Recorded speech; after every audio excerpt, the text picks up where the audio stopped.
If I tell the truth, I was not accepting that Eli hit hard. He hit really hard. In the first round, when I kick him in his knee, and I injure my right ankle on my foot. But this was not the point. In round 2, he gave me a liver shot, and he hit me perfect on the perfect place. And I tried to get up. I never want to lose. I always want to give all my best and want to get up, even if I get knocked down or get down. I want to get up, but was just not possible. I was not thinking that Eli is so strong and that he hit really like that hard.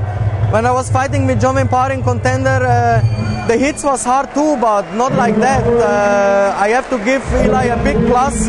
He's a very tough opponent, and I think he has a big future. Yeah, for sure. I want to come back to Australia. I love the show. I love the fans here. It's an amazing show, and sure, I want to come back. Rematch. I always open for everything.